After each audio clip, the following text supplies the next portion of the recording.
आज हम लोग पढ़ेंगे साइट इन्वेस्टिगेशन एंड सॉइल सब सॉइल एक्सप्लोरेशन। एक नया यूनिट है, इसमें हम लोग आज पढ़ेंगे site investigation and soil exploration. तो सबसे पहले इसमें हम लोग पढ़ते हैं ऑब्जेक्टिव ऑफ साइट एक्सप्लोरेशन। मतलब ऑब्जेक्टिव क्या है, क्यों हम लोग करते हैं साइट एक्सप्लोरेशन, क्या जरूरत है साइट एक्सप्लोरेशन करने का। तो इसमें जैसे कि हम लिखें, the objective of site exploration is provided relative specific detail, reliable specific detail. मतलब इसमें क्या करते हैं हम लोग, एक स्पेसिफिक डिटेल निकालना चाहते हैं। किसका स्पेसिफिक डिटेल निकालना चाहते हैं? सॉइल और ग्राउंड वाटर टेबल कंडीशन का। मतलब वाटर टेबल कंडीशन क्या है, किस तरह का लेयर है सॉइल का। मतलब सॉइल जो है कौन कौन लेयर से बना हुआ है, लेयर मतलब किस किस नेचर का उसमें सॉइल है, क्ले है, सैंड है, ग्रेवल है, मतलब किस लेयर में कौन सा सॉइल का नेचर है, इसके बारे में हम लोग को पता करना, ये क्या कहलाता है, साइट इन्वेस्टिगेशन। तो उसमें हम लोग क्या पता करते हैं, specific detail of soil and ground water table. मतलब ग्राउंड वाटर टेबल किस पोजीशन में है, ताकि हम लोग जो डिजाइन करते हैं कोई बिल्डिंग का, कोई ब्रिज का, वो इकोनॉमिकल हो सके, which may required for a safe and economical design and execution of engineering work। मतलब वहाँ जो इंजीनियरिंग वर्क हम करने वाले हैं, उस इंजीनियरिंग वर्क के लिए जो मेरा डिजाइन है वो इकोनॉमिकल है। क्योंकि हम लोग देखे हैं कि वाटर के वेरिएशन के कारण सॉइल का बहुत सारा प्रॉपर्टी चेंज होता है। तो इसलिए वाटर का जो कंडीशन है मिट्टी में, मतलब सॉइल में जो वाटर का कंडीशन है, ये हमको पता रहना चाहिए। इसलिए हम लोग क्या करते हैं, साइट इन्वेस्टिगेशन करते हैं, ताकि सॉइल और ग्राउंड वाटर टेबल का पोजीशन पता किया जा सके कि किस पोजीशन पे वाटर टेबल है, मिट्टी का बियरिंग स्ट्रेंथ कितना है। उसके अनुसार हम लोग क्या करते हैं, safe and economical engineering design करते हैं, कोई भी इंजीनियरिंग वर्क करते हैं। इसमें यही पढ़ते हैं हम लोग। इसके बाद इसका टाइप्स है, टाइप्स ऑफ एक्सप्लोरेशन। तो हम लोग जनरली दो तरह का एक्सप्लोरेशन पढ़ेंगे। पहला है जनरल एक्सप्लोरेशन, और इसको प्रिलिमिनरी स्टेज बोलते हैं, और दूसरा है मेरा डिटेल एक्सप्लोरेशन। मतलब दो तरह का एक्सप्लोरेशन है, जनरल और डिटेल। तो सबसे पहले हम लोग जनरल एक्सप्लोरेशन में देखते हैं। तो जनरल एक्सप्लोरेशन में मेरा एम क्या होता है कि वहां पे जो भी सब सॉइल है उसका नेचर क्या है, पिक्चर क्या है, ताकि हम लो कॉस्ट पे सॉइल जो है मेरा साइट पे वो पता कर सकें।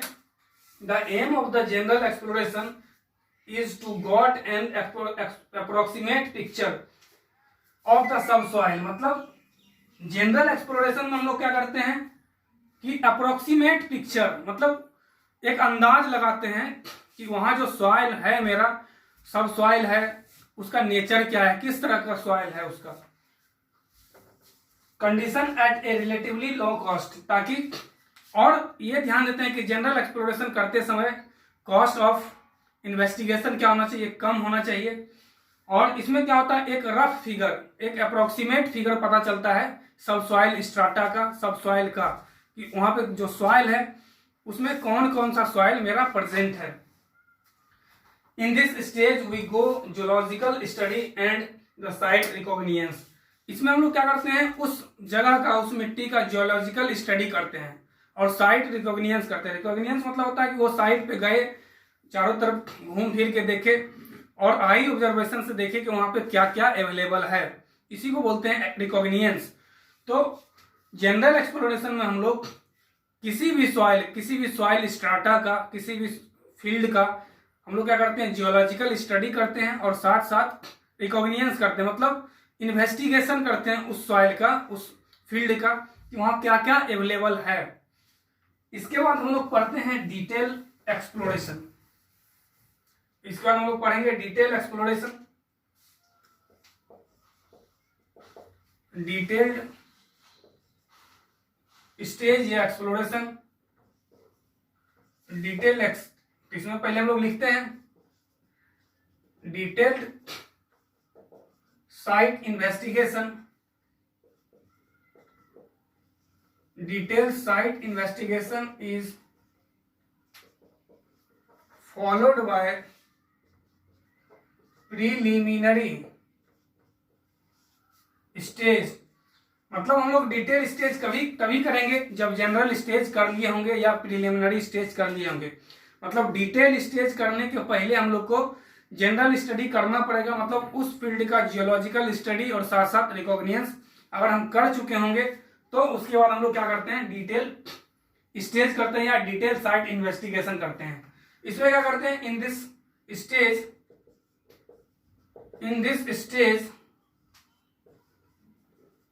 Nature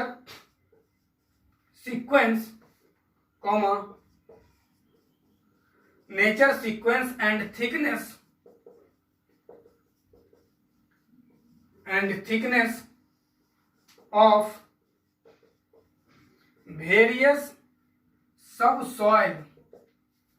various subsoil layer, physical property,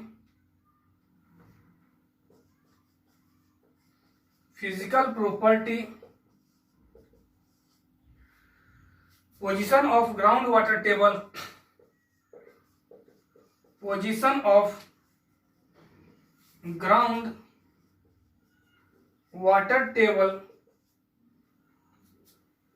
and may many more,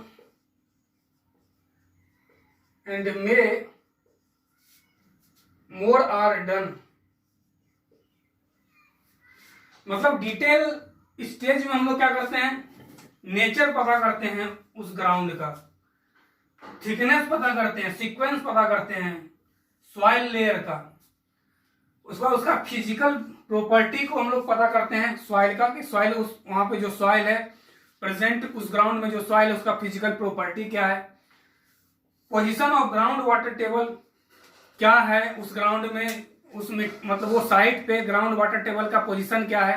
मतलब डिटेल स्टडी में सॉइल के फिजिकल प्रॉपर्टी के बारे में पढ़ते हैं, वाटर टेबल के पोजीशन के बारे में पढ़ते हैं, लेयर के बारे में पढ़ते हैं, मतलब थिकनेस के बारे में पढ़ते हैं, उस सॉइल का नेचर के बारे में पढ़ते हैं, किस नेचर का सॉइल है। मतलब डिटेल स्टडी में हम लोग इतना स्टडी करते हैं।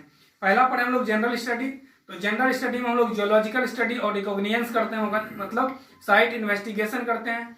उसके बाद हम लोग क्या करते हैं, डिटेल स्टडी, डिटेल स्टेज में नेचर ग्राउंड का क्या है, थिकनेस क्या है, सब सॉइल कैसा है वहां पे, उसका फिजिकल प्रॉपर्टी क्या है सॉइल का, वाटर टेबल का पोजीशन क्या है, ये सारा बात हम लोग क्या करते हैं डिटेल स्टेज में पढ़ते हैं। तो ये आपको याद रखना है कि हम लोग जनरल स्टडी में दो चीज किए, जियोलॉजिकल बिहेवियर पता, जियोलॉजिकल कंडीशन पता किए सॉइल का, और दूसरा रिकॉग्निशंस किए, और बाकी जितना भी होता है ये दो छोड़ के हम लोग सारा किसमें करते हैं, डिटेल स्टेज में करते हैं।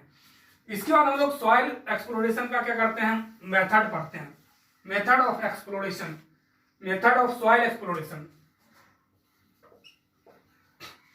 Method of soil exploration. इसमें दो तरह का हम लोग मेथड पढ़ेंगे, पहला ओपन एक्सकेवेशन और दूसरा बोरिंग एक्सकेवेशन, और दूसरा हम लोग पढ़ेंगे बोरिंग एक्सकेवेशन। तो सबसे पहले हम लोग पढ़ते हैं ओपन एक्सकेवेशन, ओपन एक्सकेवेशन। इसके बारे में तो आप लोग अच्छी तरह जानते हैं। कोई क्या करते हैं हम लोग, इसमें एक पीट को डिग करते हैं, और पीट को डिग करने के बाद सॉइल वाटर टेबल पता कर लेंगे, सॉइल का फिजिकल प्रॉपर्टी क्या है पता कर लेंगे। तो इसमें हम लोग पढ़ते हैं open excavation is suitable for all type of soil. मतलब ओपन एक्सकेवेशन हर एक तरह के सॉइल के लिए क्या होता है, ये सुटेबल होता है। इसमें लिख देते हैं open excavation is suitable for all types of soil. मतलब ओपन एक्सकेवेशन सारे तरह के सॉइल के लिए क्या है, फिट है, सुटेबल है। Inspection of their nature condition, inspection of their nature condition and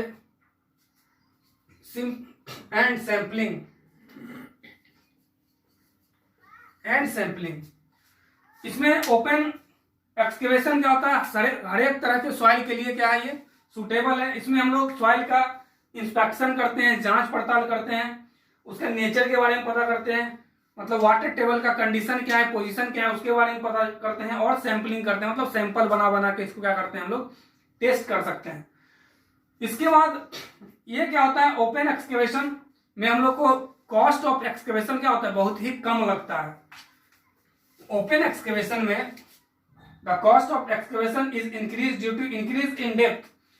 जैसे जैसे हम लोग क्या करेंगे, डेप्थ ज्यादा नीचे जाएंगे, डेप्थ जैसे जैसे नीचे जाएंगे हम लोग का क्या होगा, एक्सकेवेशन का कॉस्ट क्या होगा, ज्यादा होगा, क्योंकि हमको पूरा एक्सकेवेट करना पड़ेगा, पूरा एरिया को खोदना पड़ेगा, तब हम लोग क्या कर सकते हैं, नीचे जा सकते हैं। लेकिन बोरिंग वाले में क्या होता है कि किसी भी इंस्ट्रूमेंट की मदद से हम लोग पाइप को नीचे तक ड्रिल करके ले जाते हैं और नीचे वाला मिट्टी का नेचर के बारे में पता कर सकते हैं। लेकिन ओपन एक्सकेवेशन में क्या है कि हम लोग को हर एक लेयर के बारे में अगर जानकारी चाहिए, यहाँ मान लीजिए 4 लेयर है, 1 2 3 4, ये चारों लेयर है, तो पहले क्या करना पड़ेगा, पहला लेयर को एक्सकेवेट करना पड़ेगा, फिर दूसरा लेयर एक्सकेवेट करेंगे तो दूसरा लेयर के बारे में पता चलेगा, तीसरा लेयर एक्सकेवेट करेंगे तो तीसरा लेयर के बारे में पता चलेगा। इसीलिए हर एक लेयर को एक्सकेवेट करके देखना पड़ेगा। लेकिन यही अगर हम लोग बोरिंग करते तो बोरिंग में क्या करते हैं, जस्ट एक ड्रिल पाइप डालते और हर एक लेयर का सॉइल इसमें आ जाता और हम लोग पता कर लेते कि किस नेचर का सॉइल कौन सा लेयर में है। तो ओपन एक्सकेवेशन क्या होता है कि कॉस्टली होता है कब, जब हम लोग ज्यादा डेप्थ में इसका उपयोग करते हैं, तब जब ज्यादा डेप्थ तक हम इसमें जाएंगे तो ओपन एक्सकेवेशन क्या होता है हमारा, कॉस्टली होता है। और ओपन एक्सकेवेशन हमेशा सैलो डेप्थ के लिए सुटेबल है। Open excavation is suitable for shallow depth up to 3 metre बोल सकते हैं। अगर हमको 3 मीटर तक ग्राउंड के अंदर सॉइल का जियोलॉजिकल प्रॉपर्टी के बारे में पता करना है या कुछ भी पता करना है, वाटर टेबल पोजीशन पता करना है, सॉइल का नेचर पता करना है, सॉइल का फिजिकल प्रॉपर्टी के बारे में पता करना है, इसके थ्रू ओपन एक्सकेवेशन के थ्रू हम लोग 3 मीटर तक का ही सॉइल का हम लोग क्या करते हैं, पता करते हैं। अदरवाइज इससे ज्यादा नीचे जाएंगे तो फिर कॉस्ट क्या हो जाएगा कि ज्यादा हो जाएगा, इसलिए ये उस समय इकोनॉमिकल नहीं रहेगा।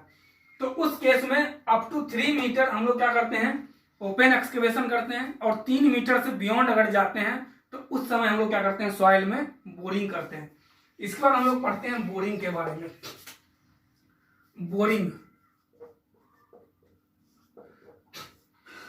देखेंगे, 4 तरह का बोरिंग होता है। पहला होता है ऑगर बोरिंग, दूसरा वाश बोरिंग, तीसरा परकशन बोरिंग, और चौथा हम लोग पढ़ेंगे रोटेटरी बोरिंग। मतलब बोरिंग कितने तरह का पढ़ेंगे हम लोग, 4 तरह का। और ये बोरिंग का टाइप जो है auger boring, wash boring, percussion boring और रोटेटरी बोरिंग, इसके बारे में हम लोग अगले वीडियो में देखेंगे। इस वीडियो में इतना ही।